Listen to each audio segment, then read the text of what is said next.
Muy buenas, vamos a empezar la previa al Gran Premio de Miami analizando el trazado a nivel genérico. De todas formas, recordaros que los siguientes días vamos a hacer cada uno de ellos un análisis diferente al trazado, de la telemetría, de los reglajes, del pilotaje, así que si no queréis perderos ninguno de esos vídeos, yo personalmente os recomiendo que os suscribáis, ¿vale?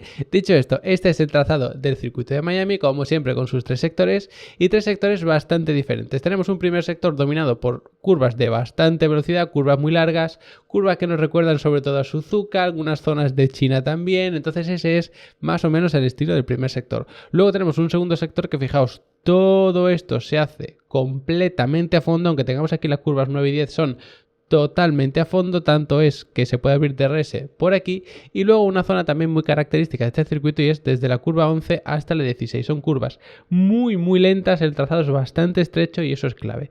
Por lo tanto, un primer y segundo sector muy diferentes, pero es que luego tenemos el tercero que está dominado por una recta enorme, como veis aquí, una curva de velocidad media tirando a baja y luego una serie de enlazadas. Por lo tanto, este tercer sector es una especie de mezcla entre el primer y segundo. Si queremos entender bien qué coche tiene cada uno o qué reglajes lleva, qué concepto del chasis en general o de la aerodinámica, lo que hay que ver es tiempos en el primer sector y en el segundo.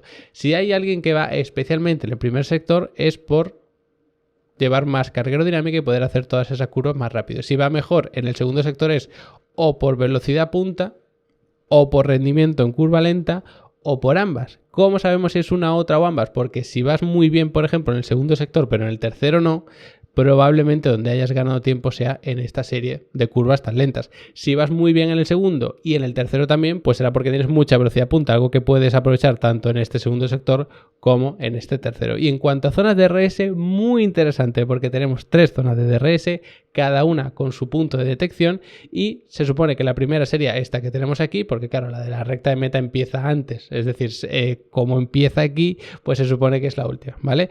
Entonces vamos en este orden. Fijaos que tenemos aquí la primera zona de DRS, como os decía, curvas 9 y 10, es verdad, pero como si no existiesen, y hay que pasar a menos de un segundo del piloto que llevas delante después de la 8. Es decir, no te vale hacer esto más rápido para pegarte a ese piloto de delante y luego abrir DRS. No, tienes que hacer esto rápido, pero no te puedes alejar de ese piloto. Por ejemplo, no te puedes abrir aquí mucho perdiendo tiempo para luego cerrarte, porque si estás, por ejemplo, 8 décimas y eso hace que llegues aquí a un segundo o un poquito más, entonces eso ya va a hacer que no puedas abrir el DRS, ¿vale? Espero que se haya entendido más o menos el ejemplo. Lo dicho, tienes que pasar aquí a menos de un segundo. En todo este tramo vas aprovechando el rebufo y ahora ya sí, aquí puedes abrir DRS y adelantar. ¿Qué pasa en la siguiente zona de DRS? Exactamente lo mismo. Aquí, al principio de la recta, tenemos el punto de detección y aquí es cuando se empezaría a abrir el DRS. Por lo tanto, tenemos un tramo bastante largo, recto a fondo, en el que puedes aprovecharte del rebufo de ese coche delante, pero no abrir DRS a partir de aquí, cuando ya puedes abrir además el DRS. Por lo tanto, bueno, son las dos zonas más claras de adelantamiento, porque luego es verdad que tenemos aquí este otro punto de detección, pero luego tenemos una serie de curvas enlazadas rápidas a un lado y otro. Ahí es más difícil mantenerte pegado al coche que llevas detrás y esta zona de DRS, como podéis comprobar, es bastante más pequeña que las otras que tenemos aquí. Curiosidades interesantes, al final de cada zona de DRS hay una frenada muy fuerte, como es la 17, como es la 11 y como más o menos es la 1. Es verdad que la 1 no es tan fuerte como esas dos, pero esto lo que significa es que puedes aprovechar la frenada. Si aun con esta zona de rebufo, por ejemplo, y luego con DRS más rebufo no eres capaz de adelantar, todavía te queda la oportunidad de apurar la frenada ahí. Y si aún así no has sido capaz, intenta quedarte aquí pegado al otro coche en esta zona tan revirada del circuito para luego salir con cierta velocidad y aquí otra vez detectar que puedes abrir el DRS en la siguiente zona, porque la siguiente zona es igual, otra vez frenada muy fuerte.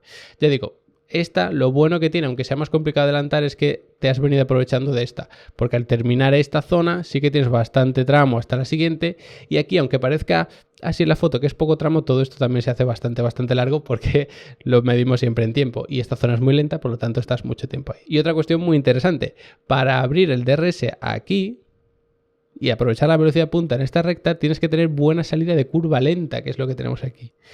Pero para esta zona de DRS, lo que tienes que tener es buena carga aerodinámica y rendimiento en curva rápida y media, porque fijaos que la curva 7 y 8 es bastante más abierta que lo que tenemos aquí en la 16, aparte que es más ancho el trazado al final de este primer sector. Así que sí que se afrontan de forma diferente, aunque luego tengamos un tramo muy largo con rebufo y luego todavía más largo con DRS. Por lo tanto, es un circuito en el que sí se puede adelantar, es relativamente fácil, aunque también dependerá bastante de la degradación de los neumáticos, que ya hemos visto en los anteriores grandes premios como era crítico absolutamente. Ya sabéis que si queréis aprender más, tanto de pilotaje como de Fórmula 1, de aerodinámica, de telemetría, de dinámica, de pilotaje, de lo que queráis, tenéis Level Up Academy, mi academia personal, y por 15 euros al mes tenéis acceso a absolutamente todo. No hay que comprar los cursos, no hay que comprar los reglajes, no tenéis que pagar nada como asesoría, ni mucho menos. Tenéis el soporte incluido, tenéis las descargas incluidas, los setups para Sim Racing, los certificados, los cursos con sus 10 clases, las masterclasses, absolutamente todo. Si tenéis cualquier duda de cómo funciona,